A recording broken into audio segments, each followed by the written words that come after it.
Once upon a time, in the heart of Abuja's most prestigious residential enclave, Royal Vine Estate, lived a man who had everything.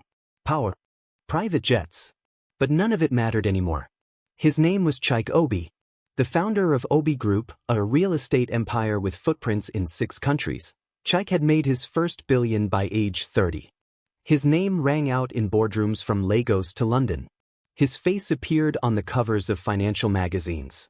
But beneath the designer suits and media praise was a man deeply tired. Tired of fake smiles. Tired of gold diggers. Tired of being loved for what he had, not who he was. That night, Chaik stood alone on the balcony of his glass mansion, staring down at the estate his company had built from scratch. Every light in the neighborhood gleamed like polished marble. Children laughed in courtyards. Lovers took strolls. Music floated faintly from garden parties. He had built this world. Yet he didn't belong to it. He sipped his wine slowly, his phone buzzing beside him with another invitation to another event full of fake conversations and ulterior motives. Then he remembered his grandfather's words. To find the heart of a person, become someone who has nothing to offer but yourself. That night, Chaik made a decision. One that would shock even his closest allies. The next morning, Chaik summoned Hugo, his most trusted cousin and confidant, the only family member who knew about the heartache he carried quietly. Hugo, he said calmly, I want to disappear. Hugo blinked. Bro, what are you talking about? I want to live inside this estate as a gateman. Hugo dropped his coffee. You want to what? I've built palaces.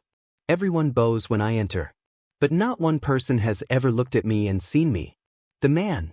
Not the bank account. Not the brand. Just me. I want to find someone who can love me without any of this. Chaik gestured around the luxury sitting room. Hugo tried to speak, then sighed. You're serious. As serious as the loneliness that's been eating me alive.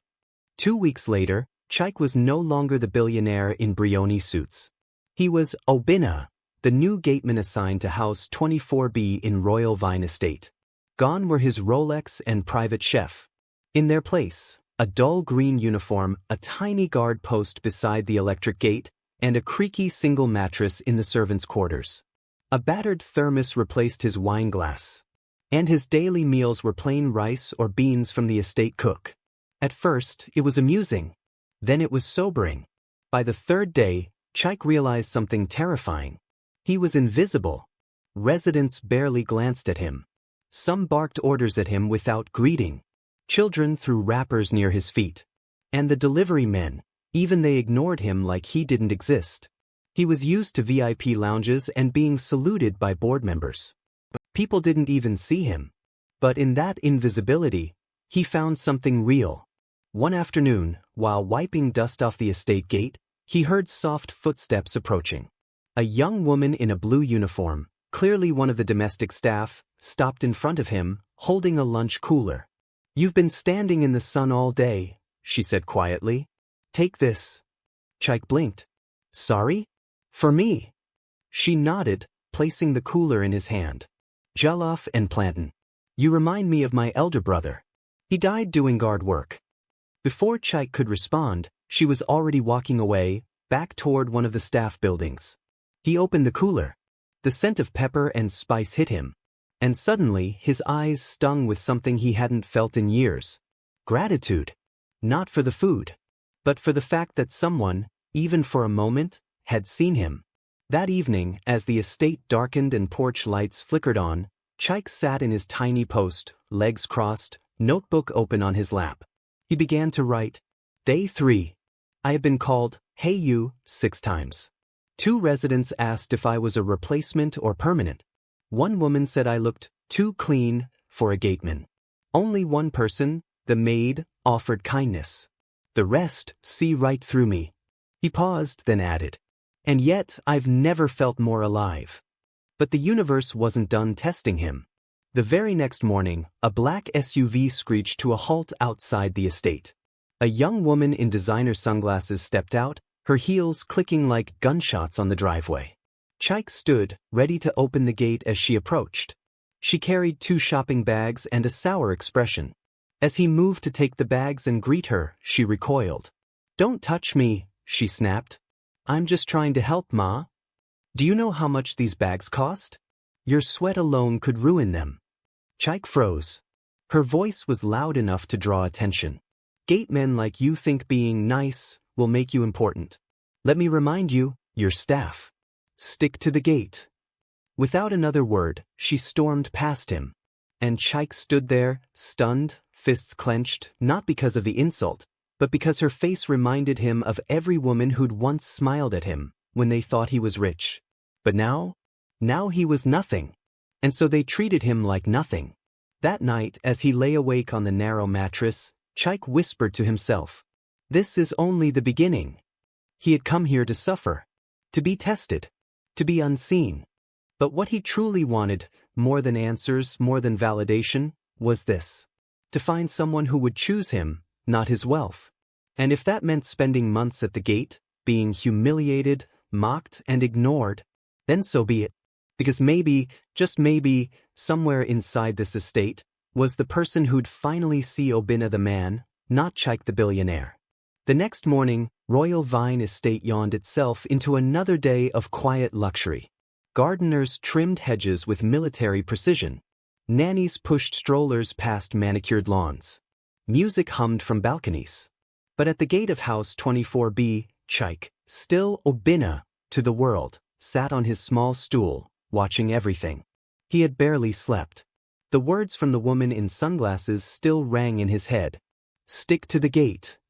Her voice had sliced deeper than he expected. Not because he cared about her opinion, but because it confirmed what he feared. People didn't just ignore him. They despised him. Just as he bent over to adjust his security boots, a loud pop cracked through the air like a gunshot.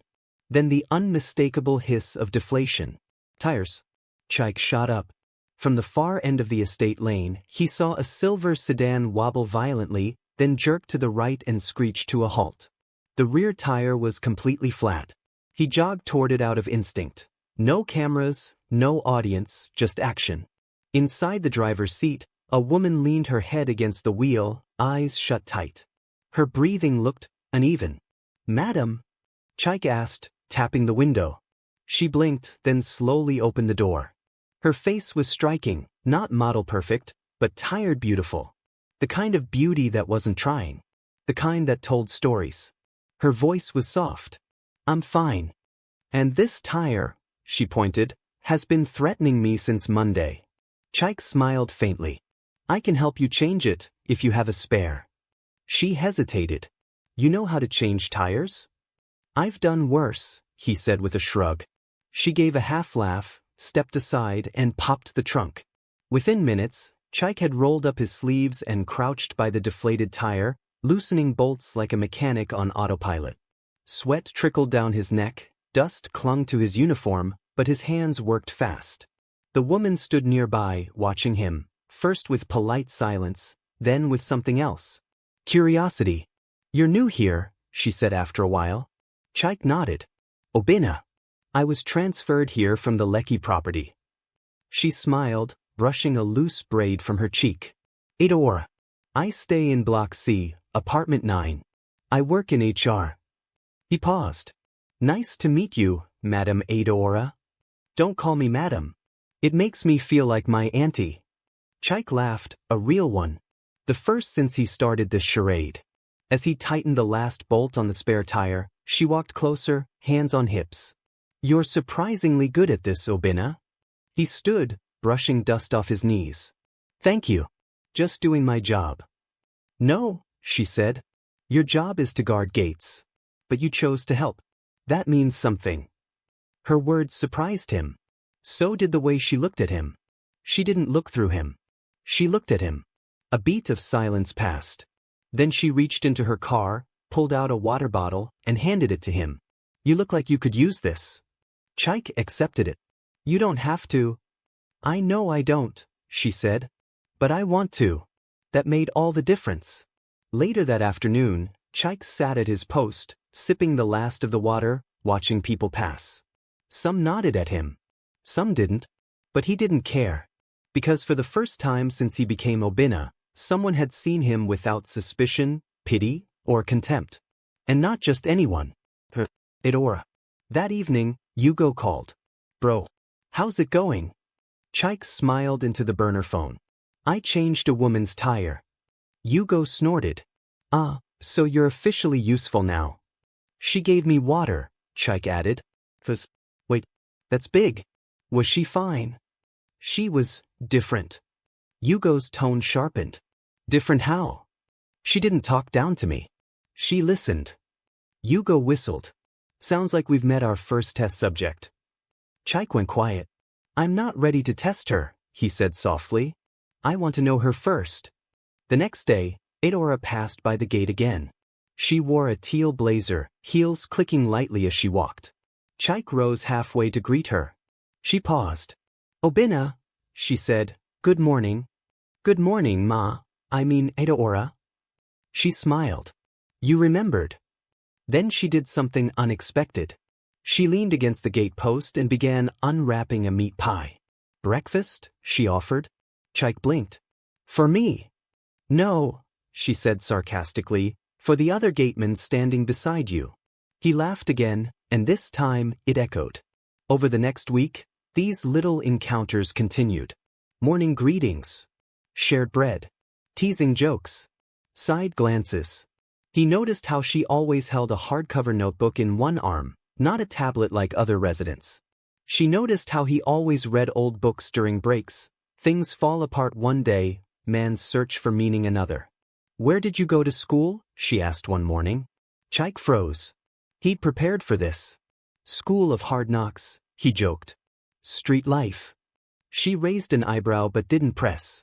Well, you read like someone who's been taught. He shrugged. Maybe I just learned from watching. But Chaik knew it was only a matter of time before this warm bubble popped. Every moment with Eudora brought joy, but also dread. Because eventually, the truth would come knocking. He wasn't just Obina, the gateman. He was Chaik Obi, billionaire developer, owner of this entire estate, and the man who had built the very house Eudora lived in.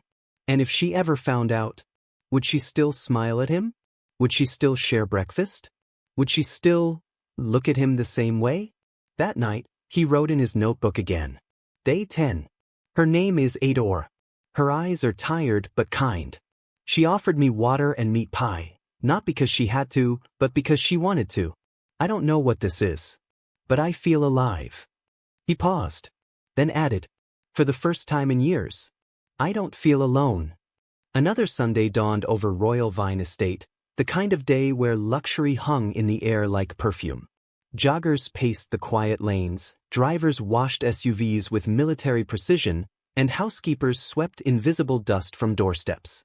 At the main gate of Block C, Chaik, still hidden beneath his Obina disguise, was doing what he had come to do best.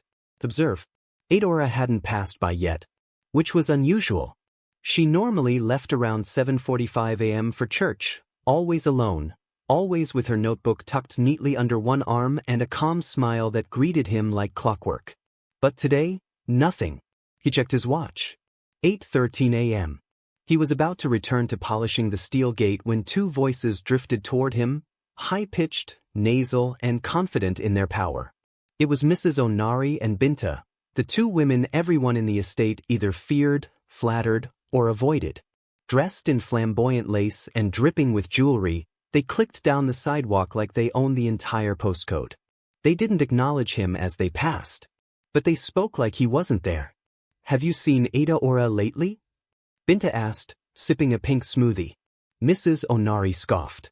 That woman? Still single. Still acting like her Excel sheets make her better than anyone. My driver said she was chatting with the gateman last week. Binta gasped. This one? They both turned toward Chaik briefly, then giggled. She should be careful, Mrs. Onari added with a smirk, before she ends up pregnant for a security man. These Abuja men come in uniforms now. They laughed again, loud, empty laughs, and strutted away, heels tapping like gunshots. Chaik clenched his jaw. His hands curled into fists by instinct. But he said nothing. Not because he was weak, but because he understood now. This was the world Adaora lived in. A world of judgmental whispers and elite pride, where someone like Obina the Gateman was seen as filth, and a woman like Adaora was seen as foolish for even saying hello. An hour later, Adaora finally appeared, holding her heels in one hand and walking barefoot. Chaik stood. She looked tired. Her eyes were slightly red. "Morning," he said carefully. "Morning," she replied, managing a smile. Power went out. My son couldn't sleep. Chaik's brain froze. She caught his expression and chuckled. "Yeah. Surprise. I have a 7-year-old. Chaik exhaled, smiling. "I thought you were hiding something huge." "I am," she said, deadpan. "He steals plantain when I'm not looking." They both laughed. Then she added softly, "But he's my whole heart." They sat on opposite sides of the estate fence for the next 15 minutes, she with her heels dangling from her fingers, he with his notepad open. And they talked. About books. About her job in HR. About how her ex left when their son was just 3. About how hard it was to raise a child in a place where people thought money replaced manners. She said something that stuck with him. "People in this estate act like kindness is beneath them. But I'd rather be alone with peace than surrounded by wolves in lace." Chaik smiled at that. And for the first time, he let a truth slip from his lips. "You're stronger than you know." But just when the moment felt perfect, a sleek Lexus curved around the bend and parked roughly in front of the gate. From it stepped a storm in stilettos. Fierce. Designer head to toe. The daughter of a senator. And, unbeknownst to Adaora, the woman Chaik's family had been trying to force him to marry for over a year. Amara looked at Chaik with disgust. "You," she snapped, "what are you still doing here? Didn't I tell you to stop loitering near women?" Chaik raised his brows. "Ma, I work here." "Then act like it," she barked. "This is a residential estate, not a romance novel." She turned to Adaora without even softening her tone. "You're chatting with the help now?" she asked coldly. "Interesting taste." Adaora stood slowly, brushing imaginary dust from her dress. Her voice was calm, but her words were sharp. "First of all, he's not the help. He's a person. With a name. Maybe if you tried using it, you'd find your manners." Amara's nostrils flared. Chaik's heart stopped. "So did time." "I don't know who you are," Adaora continued, stepping forward, "but I know arrogance when I see it. If you can't speak with respect, don't speak at all." Amara glared, then scoffed. "You'll regret this," she hissed, before striding off like a storm cloud in a lace gown. Adaora turned to Chaik. "You okay?" Chaik nodded. Slowly. He was more than okay. He was stunned. Someone had defended him. In public. At the gate. Adaora exhaled. "Some people are born with privilege. Others are born with decency." And with that, she turned and walked off, barefoot, proud, and radiant in her own quiet rebellion. That night, Chaik couldn't sleep. His notebook remained open for hours. He finally wrote. Day 17. Today, she stood up for me. In front of Amara, the very woman my mother says I should marry. Adaora doesn't know who I am. And still, she chose me. Not because I was rich, but because it was right. He stared at the page for a long time. Then added, I am falling. God help me. I think I'm falling for her. Morning light poured over Royal Vine Estate like a golden veil, warming the marble pavements and bougainvillea hedges. But Chaik didn't notice any of it. He was already at his post, earlier than usual, uniform tucked, boots clean, back straight, watching the road where Adaora usually walked with her heels in one hand and fire in her spirit. But today, she wasn't alone. Trailing beside her, dragging a Spider-Man backpack that looked too big for his tiny frame, was a boy. Brown skin. Neatly trimmed hair. Nose slightly runny. Eyes full of questions. Good morning, Adaora called as they passed. Chaik rose. Good morning. She slowed. This is Ibuka, she said, placing a hand on the boy's shoulder. My reason for breathing. Ibuka, say good morning to the gate uncle. Ibuka blinked at Chaik. Then mumbled, Good morning, sir. Chaik squatted to his level, smiling. Good morning, champ. Off to school? The boy nodded, still half shy. He's nervous, Adora said. It's his first week at the new school. Why nervous? Chaik asked him gently. Ibuka shrugged. Because the other kids have two parents. Adora's face tightened. Chaik's smile didn't waver. I'll tell you a secret, he whispered. Batman only had one parent, and he still saved the whole city. Ibuka blinked. Then, a small, unexpected grin. Adora laughed softly. You've just made my morning easier. Just doing my job, Chaik replied, but they both knew he wasn't talking about gatekeeping. The rest of the day passed quietly, but Chaik's mind kept returning to the boy's eyes. They were curious, fragile, brave. He remembered his own childhood, growing up with a mother who sold fabrics in Oddbeat Market and a father who died too early. There were days he didn't eat until sunset, and nights he slept listening to generator hums from wealthier homes, wishing for something more. He knew that look in Ibuka's eyes. The look of someone learning to be strong too soon. Later that evening, Chaik sat at his post reading an old copy of The Little Prince. The book was worn, its pages annotated, a relic from his university days in Paris. He never expected to see it again, but one of his staff had recently found it in an old donation box. As he read, he noticed small footsteps approaching. It was Ibuka, still in uniform, dragging his backpack like a tired soldier. Where's your mum? Chaik asked gently. She's in a meeting on her laptop, Ibuka said, fidgeting. She said I could play outside. Chaik nodded, then gestured to the bench near the gate. Want to sit?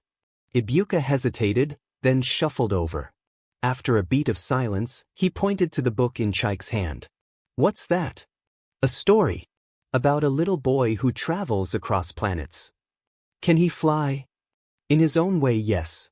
Ibuka's eyes lit up. Read it. Chaik smiled, flipping to the first page. Once upon a time, he began, on a tiny planet not much bigger than a house, there lived a boy who loved sunsets. For the next 20 minutes, Chaik read aloud. Ibuka leaned closer. Every sentence made the world at the gate disappear. And for the first time, Chaik wasn't a billionaire in disguise. He wasn't a man running from loneliness. He was just someone reading to a boy who needed a story. Adora appeared from the corner of the block, looking exhausted but holding a small food flask. She stopped when she saw them, her son curled beside the gatekeeper, listening to The Little Prince like it was gospel. She didn't interrupt. Just watched.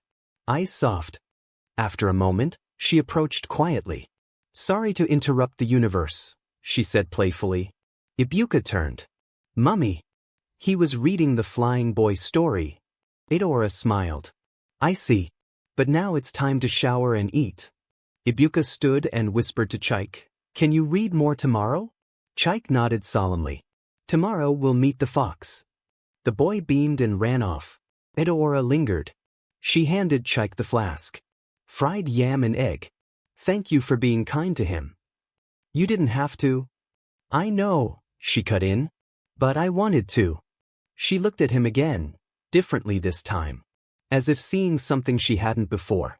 Not just kindness. But then she walked away. And Chaik, holding a warm flask in one hand and a worn-out book in the other, realized something terrifying. He didn't just like her anymore. He was beginning to need her. That night, Yugo called. Bro, update. Chaik exhaled. I read a book to her son. Silence. Then laughter. Wait, you're doing bedtime stories now? Chaik didn't laugh. She trusts me. The boy likes me. It's getting dangerous. Yugo's voice lowered. You're getting attached. I already am. In his notebook that night, Chaik wrote. Day 23. Ibuka reminds me of myself. Adora's stronger than she knows. I thought I was pretending, but maybe the gate isn't the disguise. Maybe it's the only place I've ever been seen. And beneath it, in shaky handwriting. Tomorrow, I'll meet the fox. The next few days blurred together. To the outside world, Chaik, still wearing the identity of Obina the Gateman, was just a quiet figure at the entrance of Block C. To Adora's son, Ibuka, he was Uncle Book Reader. To Adora? Even she didn't know yet. But the way her eyes lingered, the way her steps always slowed when she passed the gate, it said everything words couldn't. And still, Chaik said nothing. Not because he didn't want to tell her, but because timing was everything. And the world was watching. It started on a Wednesday. Late afternoon. Clouds hanging low. The kind of stillness that makes birds stop singing. Chaik was reading under the security lamp when the estate's silence shattered. A scream. Then another. And then smoke. Climbing from the back of Block E. Chaik dropped his book, heart racing. By the time he reached the source, chaos had bloomed like wildfire. A kitchen gas cylinder had exploded in one of the service quarters. Flames licked the side walls. A nanny wailed as people ran in all directions. But one sound sliced through the noise like glass. "My baby! He's inside!" A woman screamed, clawing toward the building, restrained by a driver. "Second floor. My son is up there." No one moved. The security supervisors stood frozen. Even the firefighters hadn't arrived yet. But Chaik? He ran. Up the first stairwell, smoke clawing his eyes. Past the second floor, coughing. Then he heard it. A child's cry. Behind a half-closed door, smoke pouring through the gap. Chaik pushed inside without thinking. He dropped to the floor, crawling on elbows. The heat was unbearable. A small figure huddled by the bed, coughing violently. Chaik scooped him up, wrapped him in his uniform jacket, and staggered out, barely able to see. By the time they emerged, the crowd had doubled. Phones out. Everyone watching. He handed the child to the paramedics. And collapsed to his knees. Face black with soot. Chest heaving. Uniform torn. But alive. The next morning, he was on every resident WhatsApp group. The new gateman at Block C ran into the fire before the fire service even showed up. "I heard he used to be military." "No. I think he's just one of those educated ones doing this work for visa plans. His name is Obina. My housegirl says he reads French books." Adora's been spending a lot of time near that gate lately. That last message, it spread like wildfire. By Friday, the whispers had started. At the mini-mart near the estate playground, two women in silk bonnets exchanged words as Adoora picked up cereal for Ibuka. "She's too friendly with that Gateman. You know how single women get, anything with a pulse. She should know her place. That one's probably trying to trap her with a pregnancy." Adoora said nothing. She heard every word. But she said nothing. Not because she was weak, but because gossip always dies when you stop feeding it. Still, when she got home, her hands trembled as she unlocked the door.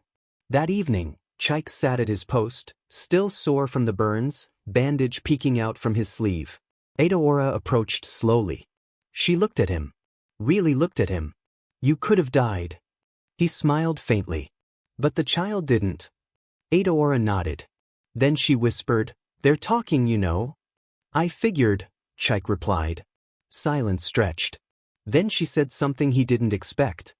"They talked when I was pregnant without a husband. They talked when I raised Ibuka alone.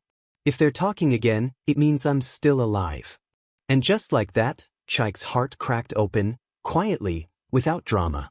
Because this woman, she didn't just survive fire. She survived people. The next morning, Hugo called. "Bro, you made the estate WhatsApp group. Video and everything." "I didn't do it for praise," Chaik said. "I know. But you know what's next, right?" "What?" "The rumors. The judgment. The estate elite doesn't like when one of their own talks to the help." Chaik was quiet. Then he said, "Let them hate me." Hugo exhaled. "You're in too deep." "I know." That night, Adoora didn't go home immediately after work. She stood by the gate, holding a warm takeaway bag. "For the hero who smells like smoke," she said lightly. He opened it, spicy jollof rice, goat meat, fried plantain, and a can of malt. She sat beside him on the wooden bench. They ate in silence. And then, without looking at him, she asked, "Obina, what did you do before this job?" Chaik froze.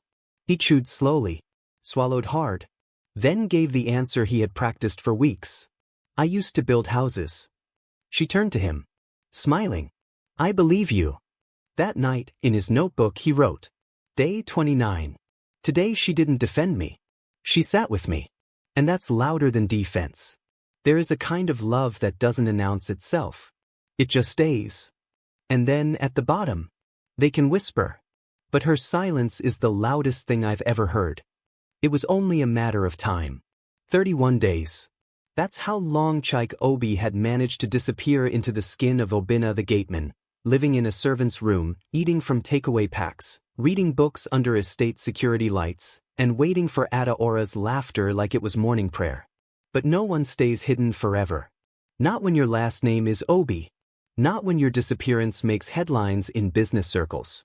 And especially not when your parents are Chief and Lady Obi, the kind of old-money elite who believed legacy was sacred and personal happiness a luxury the family couldn't afford. On a Thursday morning at precisely 9:04 a.m., the storm arrived. Not with thunder, but with a black Range Rover and a gloved driver. The gates of Royal Vine Estate creaked open. No one knew the car, but its license plates sent a ripple through the guards at the main entrance. OBJ0010. Only one man used that plate. Chief Emeka Obi, the father of Chaik, the architect of power. Chaik was at his post, wiping down the railings, when he saw the car approaching. He didn't flinch, didn't blink, but something in his stomach turned. The vehicle rolled to a stop 10 meters away. The back window slid down with slow, deliberate grace. Inside sat a man carved from politics, money, and expectation. Sharp agbada, silver beard, cold, calculating eyes. "Get in," the man said. Chaik obeyed. Inside the car, silence reigned. No greetings, no affection. Just disappointment, heavy, old, and weaponized. "You have been playing masquerade with your life," Chief Obi said. Chaik didn't respond. "You disappeared. Cancelled meetings. Walked away from your company. Your name is on investment documents worth billions, and you're out here changing tires for single mothers." Chaik turned to face him. "I needed time." "No," his father said. "You wanted drama." Then, the dagger. "We've spoken to the Adanugas. Amara is ready. The wedding can happen before Q4. Chaik's heart went still. The woman who saw his position, not his person. The one Ada Ora had clashed with at the gate. The one his mother kept on speed dial. "I'm not marrying Amara," he said quietly. "You don't get to decide that," Chief Obi replied coldly. When Chaik returned to his post 2 hours later, Ada Ora noticed his eyes were different. She didn't ask. He didn't explain. But he looked older, like something inside him had broken or hardened. She offered Puff Puff and Zobo. He accepted both, but said very little. Later that night he wrote in his notebook, "Day 31. The world I ran from just knocked on the gate. And I opened it. My father wants Amar. My silence was a rebellion. But now, it feels like betrayal, Ada Ora." Back at the Obi mansion, Chief and Lady Obi sat in their private lounge, their empire stretching out before them in properties, headlines, and polished furniture. Lady Obi sipped wine. "He's in love with the woman," she said flatly. Chief Obi grunted. "It's not love. It's weakness. A distraction. She's a single mother. She'll anchor him to struggle. Then we make sure she disappears," Lady Obi said, eyes glittering. And with that, a new chapter began. Not one Chaik would write, but one that would be written against him. The next morning, Ada Ora received a visitor at her door. A well-dressed woman. Late 50s. Class in her posture. Ice in her tone. "Good morning," she said coolly. "May I speak to you?" Ada Ora nodded slowly. "Who are you?" "I'm Chaik's mother." Ada Ora's eyes widened. "Chaik. You know him as Obina," Lady Obi said. "But that's not his name. Not his life. And not your future." Ada Ora stood frozen in the hallway. "I came here to thank you," Lady Obi continued. "You've played your part. It's time to let him go." "I don't understand," Ada Ora said, her voice brittle. "Yes, you do," Lady Obi said, pulling a white envelope from her clutch. "Take this. It's more than you'll make in 5 years." Ada Ora didn't take the envelope. She didn't move. But her eyes burned. "You think you can buy everything," she whispered. Lady Obi smiled. We bought the silence of politicians, judges, and companies. Do you think you're harder? Adaora stepped back and closed the door without another word. That night, Chaik waited at the gate. But Adaora didn't come. Not even Ibuka passed by. The silence was heavier than usual. He waited until the estate dimmed into night. And still, nothing. Back in his room, he opened his notebook. But didn't write. For the first time in 32 days, he had no words. Just a question ringing in his head. What if I've already lost her? The silence lingered. A day passed. Then 2. Then 3. No morning greetings. No puff-puff. No Ibuka running with crayon on his fingers. No Adaora. Nothing. Chaik, still wearing the name Obina like a chain, waited each morning like a man in a confessional. But the gate stayed closed. By the 4th day, he couldn't take it anymore. He took off the uniform. Wore a plain white t-shirt and jeans. No security boots. No radio. Just him. Chaik Obi. He walked to her door. Heart pounding like war drums. He knocked. No answer. He knocked again. The door opened slowly. Adaora stood there. Beautiful. Wounded. Her eyes said everything before her lips moved. You lied to me, she said softly. Chaik froze. My son talks about you like you're a superhero, she continued. He wanted you to read again. He thought we were your friends. Chaik opened his mouth. Then closed it. I didn't lie about how I felt, he said. You lied about who you were. She said it like a knife. Not in rage, but in heartbreak. I wanted something real, Chaik said. Everywhere I go, people treat me like an ATM. Or a trophy. Or a business opportunity. No one ever asks about me. Not Chaik Obi the CEO. Me. Adaora's jaw tightened. So you dressed as a gateman? What is this, a reality show? A test? No. I wasn't testing you. I was trying to find peace. She looked at him then. A long, hard look, like she was searching for something. And not finding it. You should have told me the moment we mattered. I was scared you'd disappear. But I disappeared anyway, she said. Didn't I? Silence. Then she asked, was anything real? Chaik stepped forward. Everything. Every single moment. The meat pie. The book. The boy. You. But you gave me the version of you you thought I could handle, she said. You never gave me the chance to know the truth. Chaik's voice cracked. I'm sorry. She nodded slowly. You're not the first man who's left me with silence. But I thought you were the first one who wouldn't lie. Then, quietly, without slamming, without yelling, she closed the door. This time, it didn't feel like rejection. It felt like grief. Chaik stood there for a long time. Long enough for a neighbor to pass and raise an eyebrow. Long enough for Ibuka to peek from the window and quickly disappear. Long enough to realize he had broken what he came here to build. That night, back in his servant quarters, the billionaire with the designer suits and offshore assets sat on a bare mattress, knees drawn to chest. He didn't call Hugo. He didn't open his laptop. He didn't touch his food. He just stared at his notebook. Then finally wrote, Day 36. The truth has been spoken. And I'm still not sure who I am when I'm not pretending. She didn't slam the door. But she closed it. And sometimes that's worse. Meanwhile, across town, in the Obi mansion, Chief and Lady Obi were celebrating. She didn't take the envelope, Lady Obi admitted, swirling her wine. But she stepped away, Chief Obi said. Which means she understands now. They didn't know about the door. Or the boy.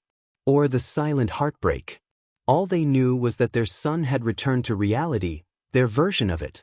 Amar was back in the picture. Plans were being made. An engagement dinner was scheduled.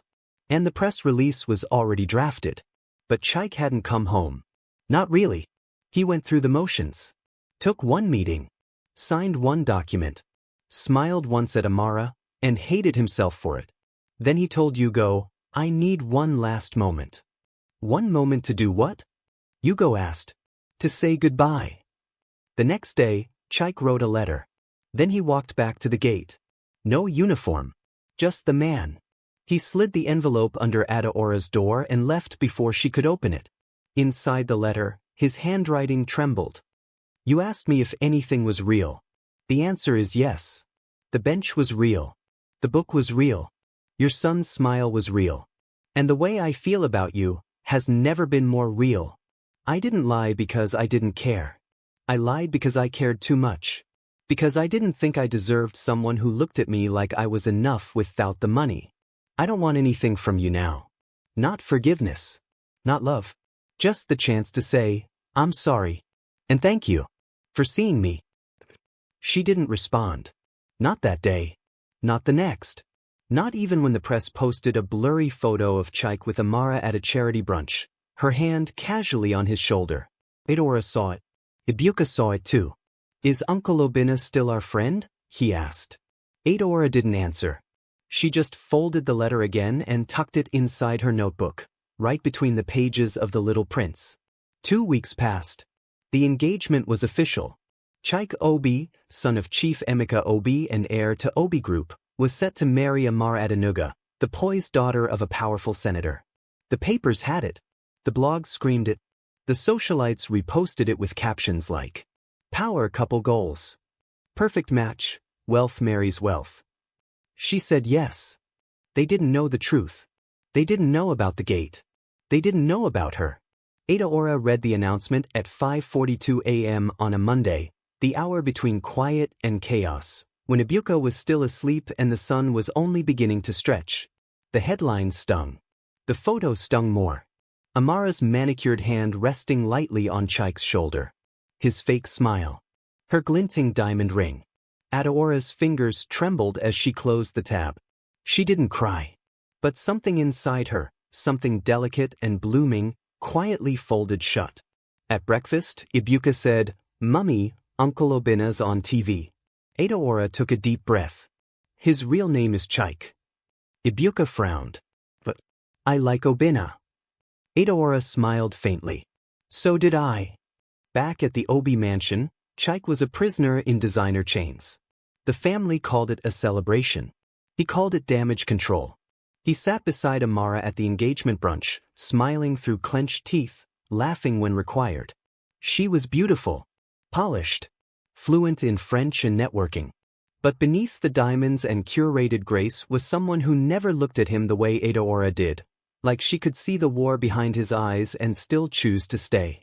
After the brunch, Hugo cornered Chaik in the hallway. You're miserable, he said bluntly. I know. She didn't come to the gate, Hugo added. But she still lives in your mind rent-free. I know.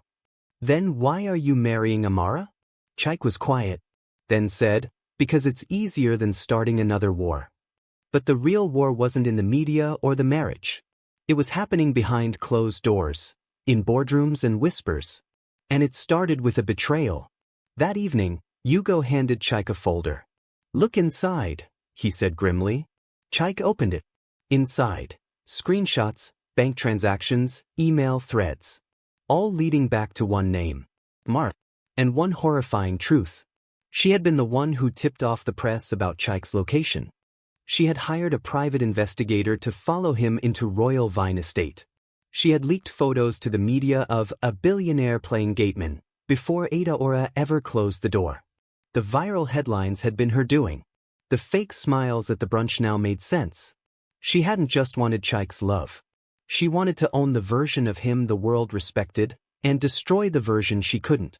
Chaik felt sick. She knew about Edaora, he whispered. Hugo nodded. The moment she heard whispers about you and a single mother, she acted. Fast. Chaik closed the folder slowly. Then stood. I'm ending this. But he was too late.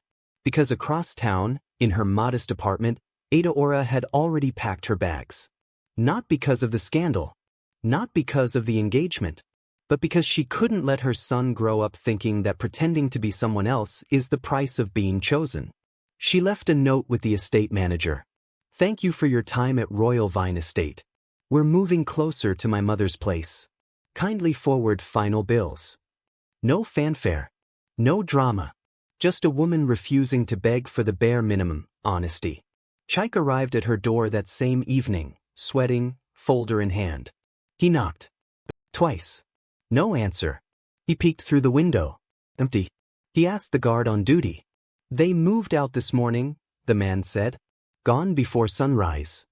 Chaik nodded slowly, then sat on the pavement. For the first time in years, billionaire or not, he felt powerless. That night, Chaik returned to his room and opened his notebook. But this time, he didn't write a date. He just wrote her name. Over and over. Until the page tore. Across the city, Adaora and Ibuka sat in her mother's flat. Smaller, humbler, but full of warmth. Ibuka tugged her sleeve. Mummy, will I see Uncle Obina again? Adaora smiled weakly. Sometimes, love is about letting go, she whispered. He tilted his head. But, do we still love people when we let go? She kissed his forehead. Always. The morning started with headlines. Big ones. Loud ones. Billionaire heir cancels engagement to senator's daughter, leaves press confused. Breaking, Obi Group So refuses to comment on Amara split. No wedding, he says coldly. Gateman rumors return. What is Chaik Obi hiding? Chaik stood at the podium of a press event meant to announce a merger deal. But instead of talking business, he did something no billionaire had done before. He told the truth.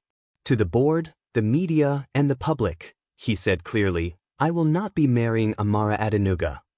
Flashbulbs exploded. Murmurs spread like fire. I want to be clear. This is not a scandal. This is a choice. A personal one. I will not pretend for the sake of partnerships, photo ops, or family expectations. The room held its breath. And if that costs me a contract or a headline, so be it. And just like that, he stepped off the stage. Back home, Chief Obi hurled a glass across the room. You've embarrassed us. Lady Obi clutched her pearls. Do you know what this means for our standing?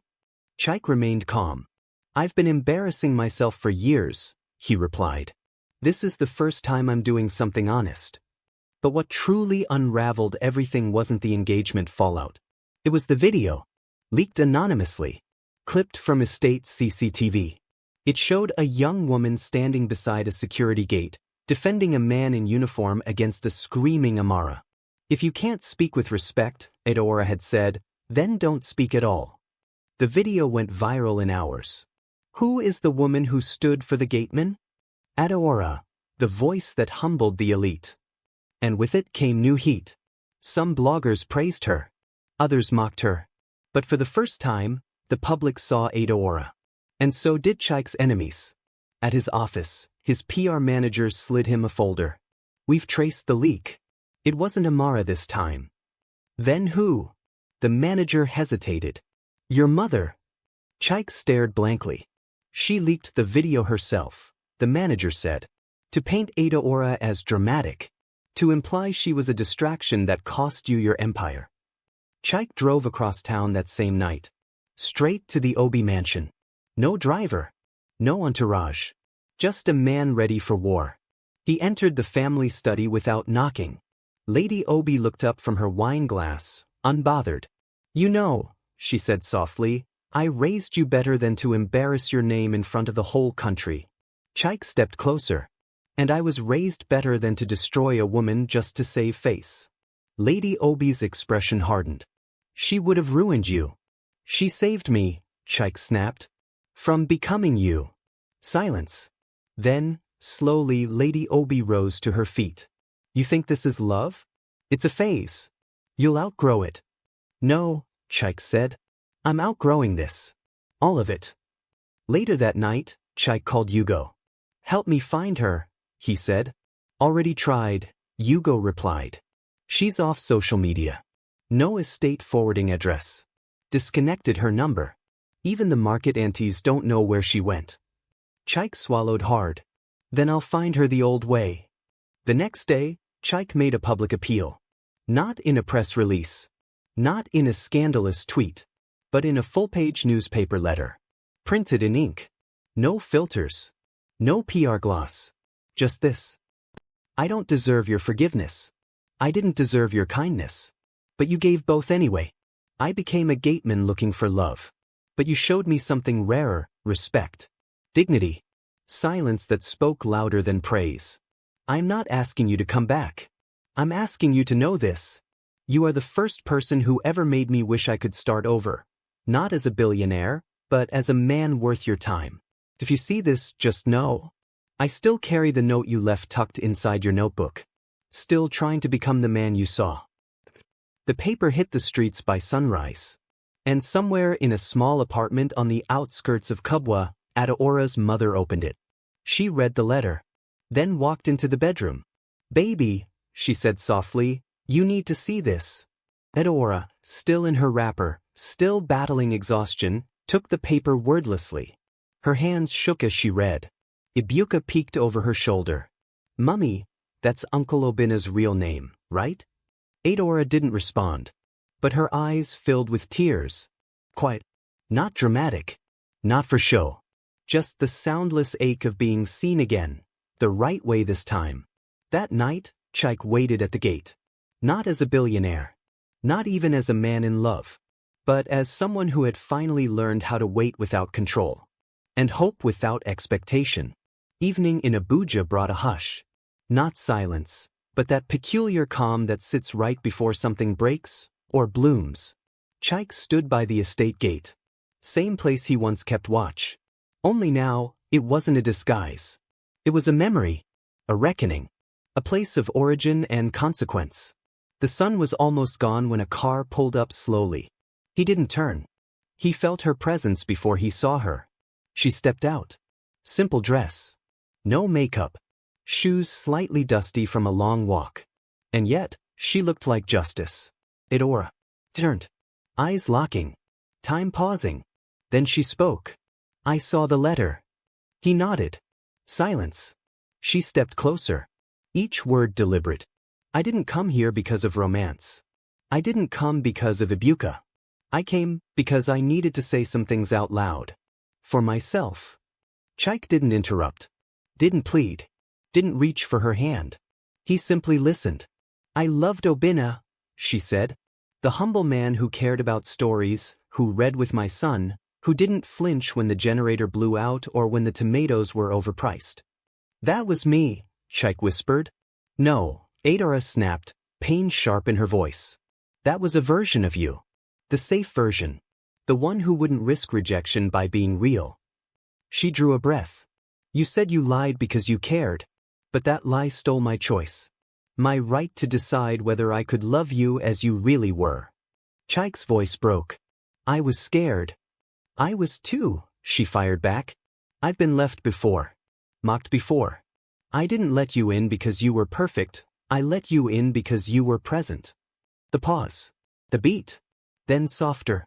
But you weren't present, were you? Not really. You were performing. Chaik took a shaky step forward. No more performances. Adeora shook her head. You don't get to declare that now. He stopped.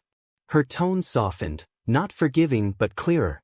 You did what you thought was best. And maybe you meant well. But meaning well doesn't erase damage. Chaik lowered his eyes. I don't expect forgiveness. Good, she replied. Because I didn't come to give it. I came to say this. I am whole without you. I was whole before you. And I will be after. Her voice trembled. But you changed something in me.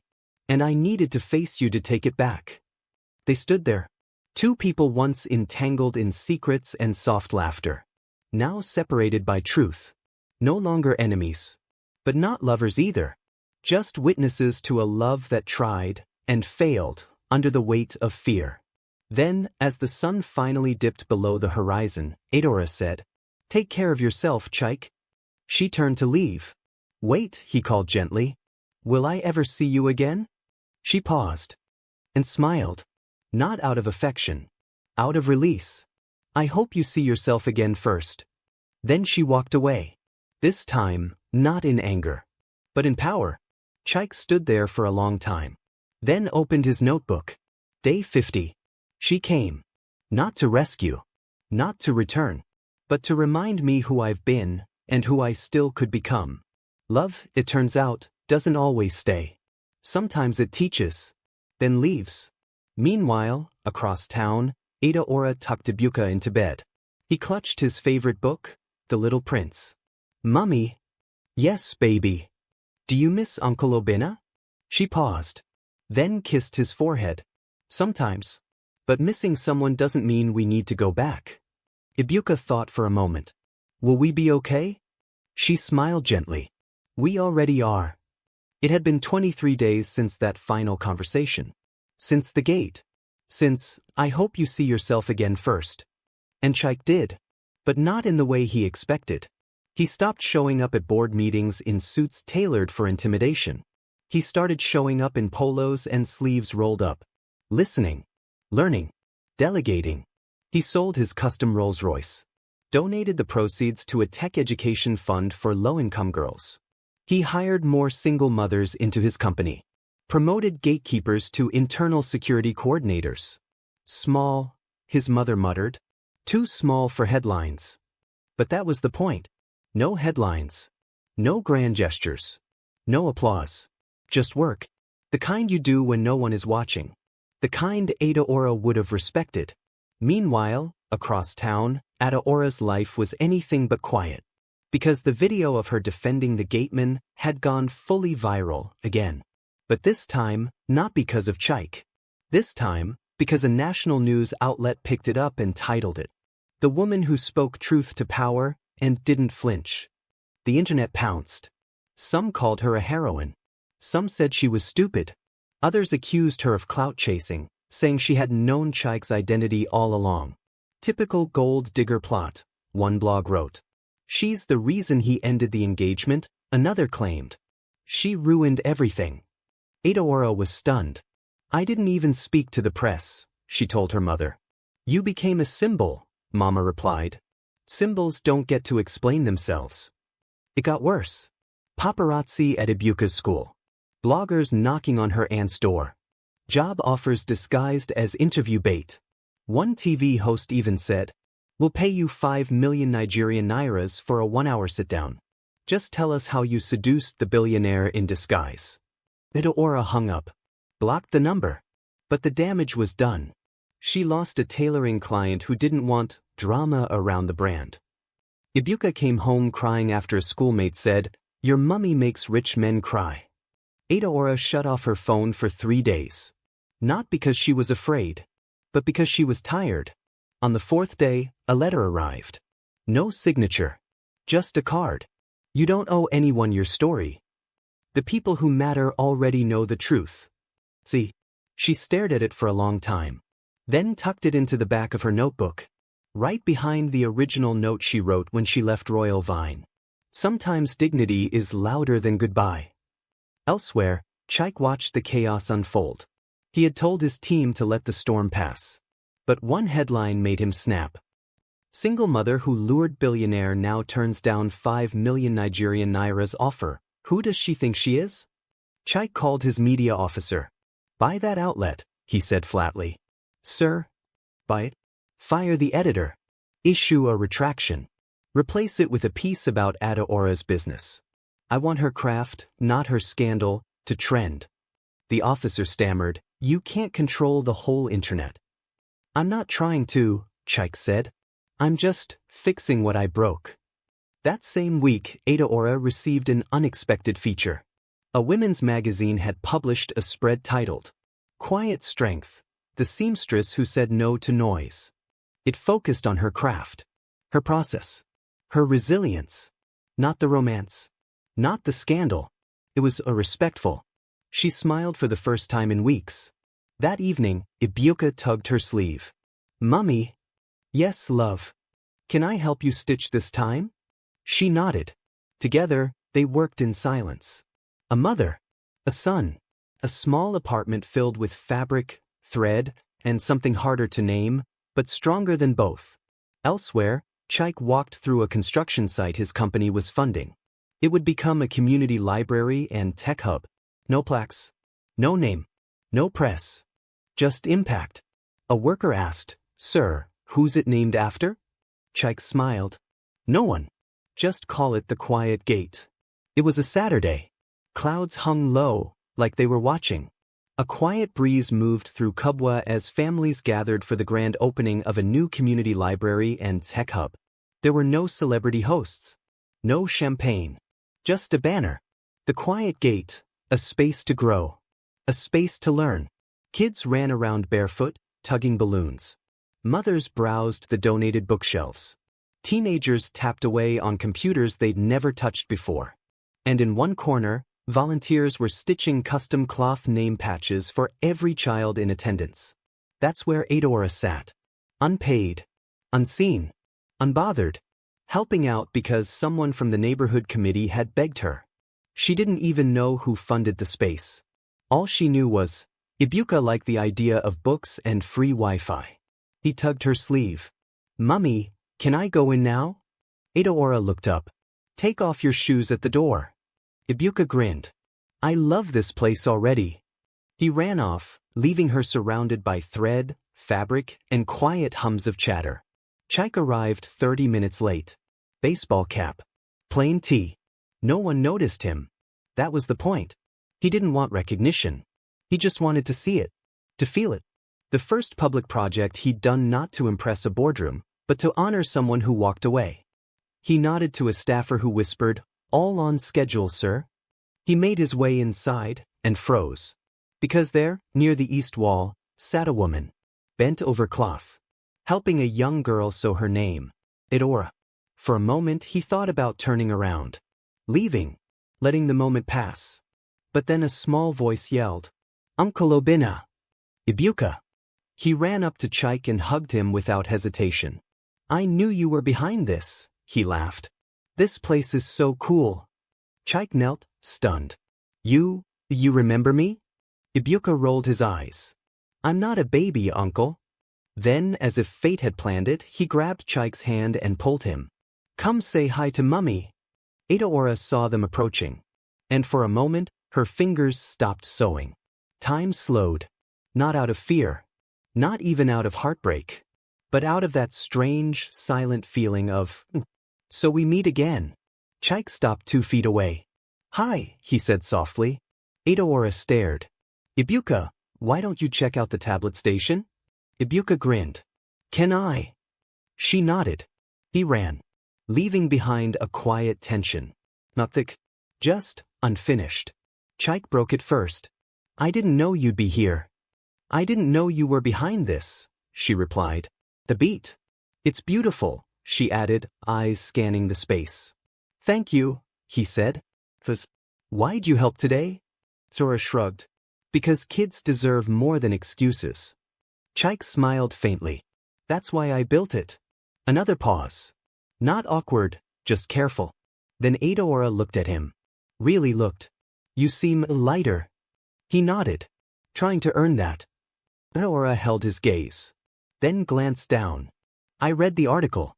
About the sewing grant you're starting for single mothers." He chuckled. "Wasn't supposed to be public yet." "It is now." The pause. "You're doing good work," she said. "You inspired it." They stood there. 2 people no longer trying to rewrite the past. Just sharing the present. And for a flicker of a moment, they smiled at the same time. Later, as the event ended, Ibuka came running again. "Mummy, Uncle Obina said I can borrow books every week." Adora raised an eyebrow at Chaik. "Is that true?" He shrugged. "Only if he promises to return them." "I promise." Ibuka beamed. He looked at his mum. "Can we come next Saturday?" Adora glanced at Chaik. Then back at her son. "We'll see," she said gently. And for now, that was enough. That night, Chaik returned to his apartment. He opened his notebook. Day 74. "I saw her again. Not as mine. Just as her." She smiled. "I didn't expect that. Maybe hope isn't about getting things back. Maybe it's about learning to be ready, if they ever return willingly." Across town, Adora folded Ibuka's clothes. Found his borrowed book tucked into his bag. She smiled. Not because of Chaik, but because her son was learning. And so, she realized, was she. It began with a cough. Just a small one. Hardly noticeable.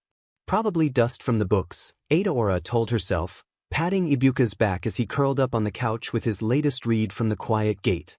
But by nightfall, the cough turned into a fever.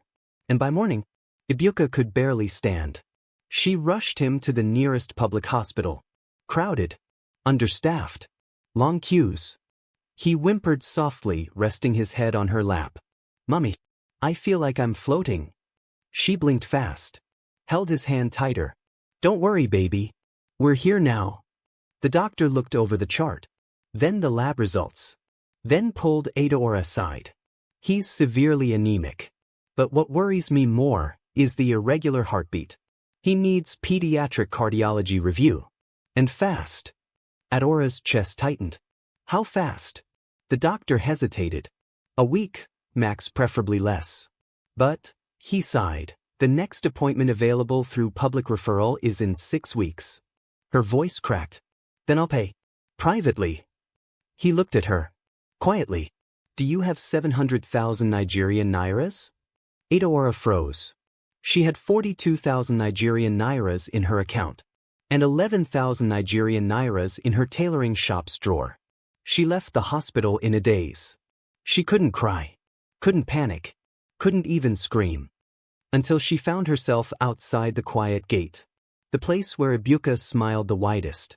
And the place where, as fate would have it, Chaik was inside. He saw her before she said a word. And when he did, he stood instantly. Is it Ibuka? She nodded once. That's all it took. Within an hour, they were back at the hospital. With Chaik speaking quietly to the head administrator. With papers flying. Payments wired. With Ibuka being transferred to a private wing. White sheets, working AC, and specialists waiting. Adaora sat at the edge of the hospital bed, watching her son's chest rise and fall, steadier now. The doctor came in. We'll monitor him overnight, but he's stable. Thank God you brought him when you did. Adaora nodded. Thank you, she whispered. But she wasn't looking at the doctor. She was looking at Chaik. Later, in the hallway, she finally asked, Why didn't you hesitate? He shrugged. He's our son. She froze. He's not your son, Chaik. Chaik stepped closer. No. But he's the reason I became a better man. So maybe that makes him something more. Adaora blinked. He continued. Do you want me to leave? She didn't answer immediately. Then softly, No. Not tonight. The hours passed in soft tension. Shared silence. Gentle updates from nurses. At some point, Adaora fell asleep in the chair beside the hospital bed. And Chaik, without thinking, removed his jacket and draped it over her shoulders. Then he sat across from them. And watched. A boy. A woman. A life he once pretended to earn. Now, simply grateful to witness. In the middle of the night, Ibuka stirred. Mummy, he whispered. Chaik stood up. She's sleeping. But I'm here. Ibuka smiled faintly. You still love my mummy? Chaik blinked. Then knelt beside the bed. Yes. I do. Ibuka closed his eyes. She still dreams about you sometimes. Then drifted back to sleep. That morning, when Adaora woke up, Chaik was still there. Coffee in one hand. A quiet expression on his face. They didn't speak right away. They didn't need to. Finally she said, I hated you. I know. I still don't trust you. I understand. But, her voice softened, I saw something yesterday. The way you stayed. The way you didn't boast or pretend. You were just here. I'll always be here, he said quietly. A nurse entered. Ibuka's test results are encouraging. You caught it early. Adaora sighed in relief. The nurse turned to Chaik. Sir, are you the father? Chaik and Adaora both froze. Then slowly she answered for him. He's family. For 2 days, Ibuka grew stronger. The boy who once coughed himself to sleep now laughed at cartoons. He asked for jollof rice. He asked to go home. And once, when the nurse came to check his he whispered, My mummy is smiling again. Chaik watched from the side. He wasn't in control. He wasn't trying to be. He was just present. A jacket on the back of a chair. A silent second opinion during doctor updates. A man who knew he had once caused pain, and now wanted only to bring peace. On the 3rd day, as the rains fell over Abuja in slow, curtain-like waves, Adaora stepped out onto the hospital balcony. Chaik joined her a few minutes later. They stood side by side. No umbrella. Just quiet drizzle. No storm. No thunder. Just that soft, honest kind of rain that makes people tell the truth. I thought about calling you, she said quietly. When? After the article. When the gossip blog stopped. When I finally had room to think again. Chaik said nothing. Just waited. Aora continued. But I didn't call. Because I was afraid of starting something I couldn't finish. Chaik looked down. You don't owe me anything. She nodded. I know. Then, after a moment, she added. But that doesn't mean I don't want to give something, freely. She turned to face him. For a long time I thought you tricked me. I did, he said honestly. But I also tricked myself, she said, into thinking I was only lovable if someone struggled beside me. That if a man had wealth, he'd never understand me. She looked out into the rain again. I see now that struggle isn't the only currency for trust. Chaik looked at her carefully and asked, not boldly but vulnerably, would you ever let me try again? She took a deep breath. I don't know. His chest tightened. Aora stepped forward, placing something in his hand. He opened it. It was a sewn name patch, like the ones she'd made for the children at the quiet gate. But this one said, Obina. Chaik's breath caught. Aora smiled softly. I made this the day we met. The very first day. You helped Ibuka pick a mango from the tree, remember? He said you should stay forever. Chaik laughed quietly. I remember. She looked at him. Not as a beggar. Not as a billionaire. Not even as a broken promise. But as a man. A man who stayed. Take it, she said.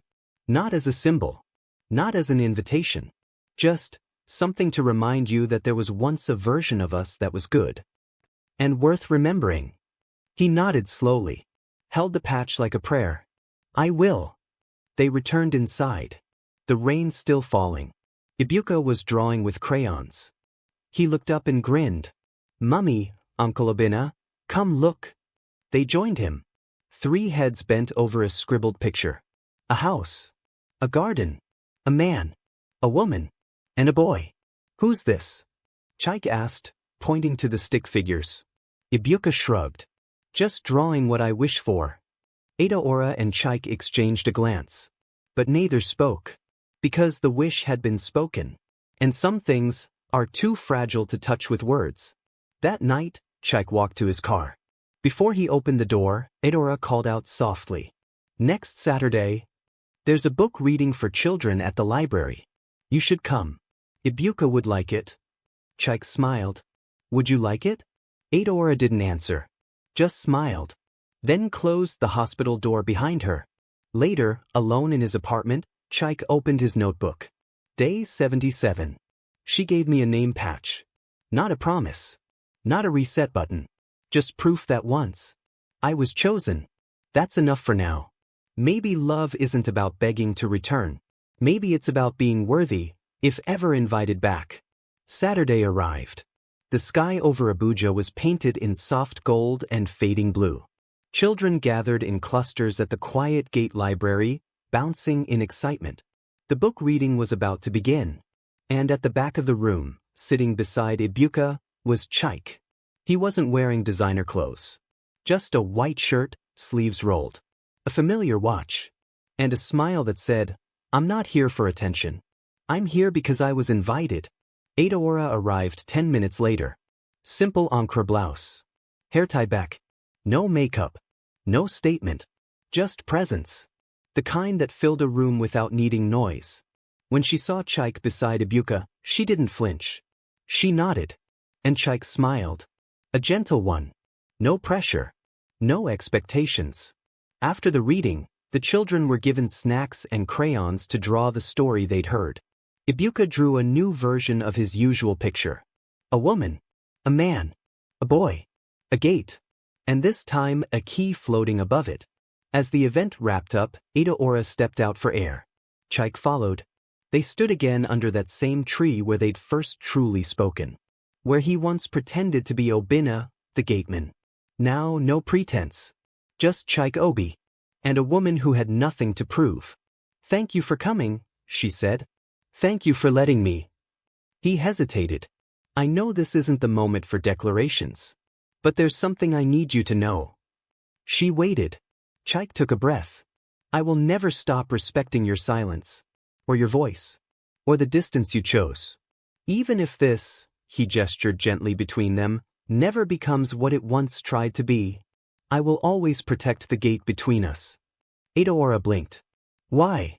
Because you taught me that some gates don't open with force. They open with trust. She looked at him. Really looked. Then reached into her bag and pulled out a brown envelope. Inside, a sketch. A design she had drawn long ago but never completed. A two-piece men's agbada set, modern cut, elegant lines. Why are you giving me this? He asked. Because if I ever open a proper shop one day, she said softly, this will be my first male collection. She paused. And I want it to carry your name. Chaik held the sketch like it was glass. Then looked up at her. And for the first time in months, he didn't ask for more. No reunion. No romance. Can I walk you home? She smiled. I don't live far. He fell into step beside her. They walked in silence through the neighborhood. The streets alive with music and late afternoon market noise. And somewhere along the way, Chaik took off his watch, that expensive one, gold-trimmed, and handed it to a teenage boy selling groundnuts. Here, he said. Use it wisely. The boy gasped. Sir? But Chaik was already walking. Edoora glanced at him. You always give things away like that? He shrugged. Only when they no longer define me. She said nothing. But her hand brushed his. Accidentally. Maybe not. Neither pulled away. When they reached her gate, she stopped. This is it. He nodded. I know. The pause. Then Chaik said, I'm not asking to come in. She smiled. But, because I wasn't offering. Another pause. But softer this time. More complete. She reached for the gate. Then turned back. Obina. He looked up, surprised. You called me. She cut him off, gently. I just wanted to say, if this had started differently. He nodded. But it didn't, he finished. And maybe that's okay. She smiled. Then added, but if it ever starts again, it won't be through this gate. She pointed to her heart. It'll be through this one. Chaik stood still. Watched as she walked inside. Watched as the gate clicked shut. But this time, it didn't sound like an ending. It sounded like a pause. A comma. Not a full stop. Turned. Walked away. Lighter than he had ever been. Not because he got her back. But because he finally understood. Some stories are not fairy tales. They're folk tales. Told around fire. About men who wear masks. And women who see through them. And boys who draw homes with keys hanging over the gates.